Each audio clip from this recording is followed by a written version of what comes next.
परेशान हैं लोग इस बैंक अकाउंट फ्रीज की समस्या को लेकर और ये सवाल करते हैं इस देश की सरकार से। सरकार ने एक मैकेनिज्म बना दी कि कोई भी 1930 पर साइबर क्राइम कंप्लेंट करेगा और जितने भी अकाउंटों में ये पैसा जाता जाएगा उन सब के बैंक अकाउंट फ्रीज कर दिए जाएंगे।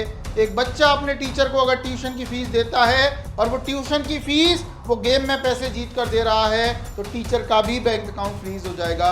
तो इस समस्या से बचने के लिए सबसे पहले जो भी आपका प्राइमरी अकाउंट है जिसमें आप अपनी सेविंग रखते हैं उससे ना फ़ोन पे बनाएं ना पेटीएम बनाएं, क्योंकि सरकार ने जो सिस्टम डेवलप किया है उसमें आम आदमी परेशान हो रहा है। परेशान हैं लोग इस बैंक अकाउंट फ्रीज की समस्या को लेकर और ये सवाल करते हैं इस देश की सरकार से कि आखिर ये बैंक अकाउंट फ्रीज होना लीगल है या इलीगल, क्योंकि एक आम आदमी भी परेशान है इस मैकेनिज्म से। सरकार ने एक मैकेनिज्म बना दी कि कोई भी 1930 पर साइबर क्राइम कंप्लेंट करेगा और जितने भी अकाउंटों में ये पैसा जाता जाएगा उन सबके बैंक अकाउंट फ्रीज कर दिए जाएंगे।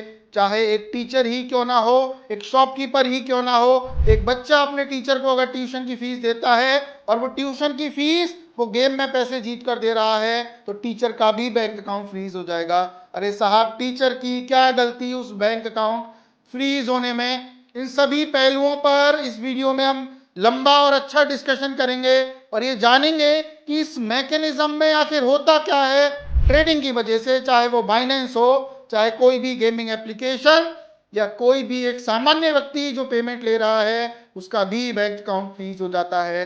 आखिर सरकार की मैकेनिज्म क्या है और इस मैकेनिज्म से बचने का तरीका क्या है और क्या तरीके हो सकते हैं कि हमारा बैंक अकाउंट फ्रीज ही ना हो, इन सभी चीजों पर डिस्कस करेंगे। थैंक यू सो मच दोस्तों, वीडियो अंत तक देखें। नमस्कार, मैं एडवोकेट आदर्श सिंघल, राजस्थान हाईकोर्ट जयपुर। जिस तरीके से सरकार की ये मैकेनिज्म है 1930 पर कॉल करिए, सारे अकाउंट फ्रीज कर दिए जाएंगे।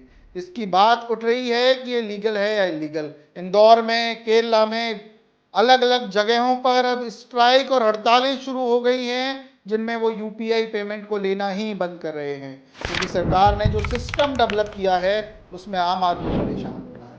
आम आदमी, एक आम दुकानदार परेशान हो रहा है। हमारी प्रीवियस वीडियोस पे बहुत सारे कमेंट हैं जिसमें लोग ये कहते हैं, साहब मेरी तो किराने की दुकान थी, साहब मैं तो छोटा सा एक काम करता था, साहब मैं तो मजदूर था और मेरा बैंक अकाउंट फ्रीज हो। और बैंक अकाउंट अनफ्रीज कराने की प्रक्रियाएं भी आसान नहीं है। हालांकि हमारी वीडियोस में हमने बहुत अच्छे से डिस्कस किया हुआ है अनफ्रीज कैसे कराएं, रिप्रेजेंटेशन कैसे भेजें, लेकिन प्रक्रियाएं फिर भी आसान इसलिए नहीं है क्योंकि सरकार की जो इन्वेस्टिगेशन एजेंसीज हैं वो इन्वेस्टिगेट करने में बहुत समय ले रही हैं। वो डिसाइड नहीं कर पा रही हैं कि कौन अपराधी है और कौन अपराधी नहीं है, और इस आड़ में अपराधी लोग फायदा उठा रहे हैं क्योंकि सामान्य आदमी, सामान्य व्यक्ति परेशान होता है। और सामान्य व्यक्ति जब साइबर सेल को, इन्वेस्टिगेशन एजेंसीज को ये बताता है कि साहब हमने अपराध नहीं किया, हमारी कोई गलती नहीं है, हमारा बैंक अकाउंट इस वजह से फ्रीज हुआ, या हमने ट्रेडिंग किया, गेमिंग किया, या किसी भी शॉपकीपर ने हमें बैलेंस ट्रांसफर किया, या शॉपकीपर के अकाउंट में कोई पैसा आया, तो हमारी क्या गलती साहब, हमारा बैंक अकाउंट फ्रीज क्यों है? और लेकिन इन्वेस्टिगेशन एजेंसी सभी को अपराधी की नज़र से देख रही है। साइबर क्राइम अभी चरम पर जाने वाला है।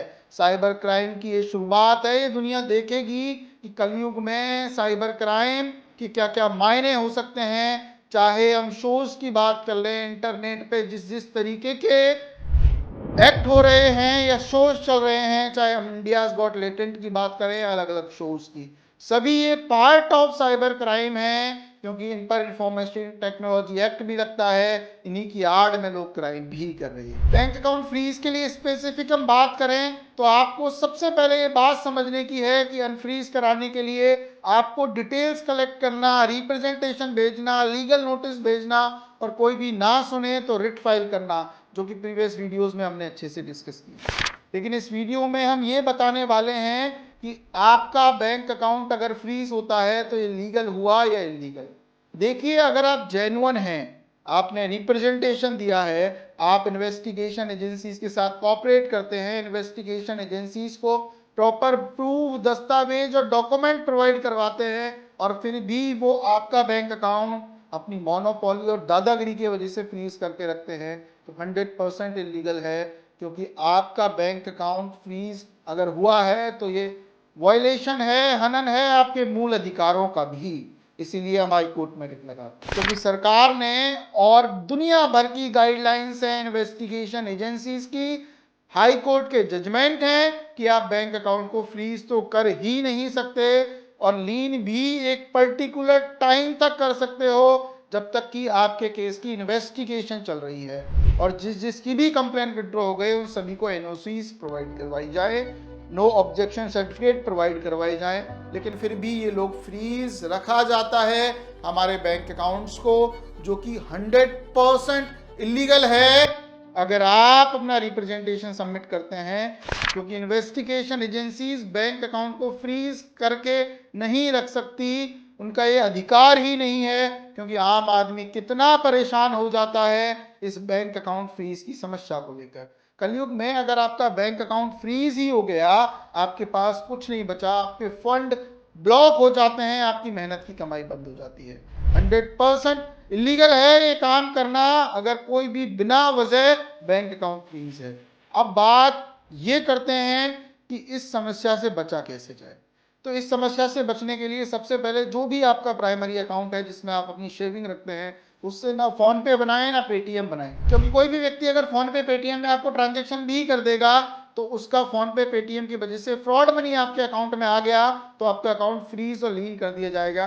कोई भी दो अकाउंट हमेशा आप रखें, एक अकाउंट परमानेंट जिसमें सिर्फ ये ध्यान रखें कैश डिपॉजिट ही करवाएं, कैश निकालें और डिपॉजिट करवाएं, ना फोन पे यूज करें, ना पेटीएम, ना गूगल पे, ना कोई भी वैलेट ऐसा यूज करें, क्योंकि वो आपकी जिंदगी की मेहनत की कमाई है और उस मेहनत की कमाई को आप एक अकाउंट में सेव रख सकते हो जिससे कोई भी वैलेट लिंक ना हो। दूसरा अकाउंट एक ऐसा अकाउंट रखें जिसमें आप रेगुलर ट्रांसफर करते हैं, कोई फंड आता है कोई फंड जाता है, और उसमें ज़्यादा फंड ना रखें, कम फंड रखें, क्योंकि वो रनिंग है। क्योंकि फ्रीज हुआ है तो अनफ्रीज भी होगा। बहुत सारे तरीके हमने वीडियोस में डिस्कस किए, लेकिन समस्या ये आती है उस टाइम को कैसे निकालें। उस इन्वेस्टिगेशन एजेंसीज जो हमें परेशान कर रही हैं या रिप्रेजेंटेशन देने के लिए कहती हैं या आने के लिए कहती हैं और दुनिया भर की बातें करती हैं, उनसे बचने के लिए उस सेकेंडरी अकाउंट को पास रखें। अनफ्रीज कराने के लिए प्रीवियस वीडियोस में बहुत अच्छे से हमने डिस्कस किया है, रिप्रेजेंटेशन कैसे भेजना है, लीगल नोटिस कैसे भेजना है, कंप्लेंट नंबर क्या होता है, डिस्प्यूटेड अमाउंट क्या होता है, सब कुछ बहुत अच्छे से डिस्कस किया हुआ है, आप उनमें देख सकते हैं। लेटेस्ट न्यूज जो भी आएगी इस चैनल पर हम आपको बैंक अकाउंट फ्रीज और साइबर क्राइम से रिलेटेड प्रोवाइड करवाएंगे। आप कमेंट करके हम बताएं, इस वीडियो में जो भी कमेंट आएंगे हम कोशिश करेंगे 80-90% कमेंट्स के हम आंसर करें और आपको ये बताएं कि ये मैकेनिज्म किस तरीके से वर्क करती है और इसका समाधान क्या है। और लाइक शेयर इसलिए करें क्योंकि लाइक करने से हमें मोटिवेशन मिलता है, शेयर करने से हो सकता है आपके किसी दोस्त की मदद हो जाए इस वीडियो के माध्यम से, कि जो बैंक अकाउंट फ्रीज को लेकर जो चिंतित है, जो परेशान है क्या मैंने अपराध किया है नहीं किया, उस चीज़ से निकल पाए। क्योंकि बैंक अकाउंट फ्रीज होना कोई भी आपको अपराधी नहीं बनाता, आप अपराधी नहीं है। क्योंकि इन्वेस्टिगेशन एजेंसी हो सकता है आपको क्रिमिनल समझे, लेकिन प्रॉपर रिप्रेजेंटेशन देकर आप इस चीज़ से बच सकते हो। थैंक यू सो मच दोस्तों।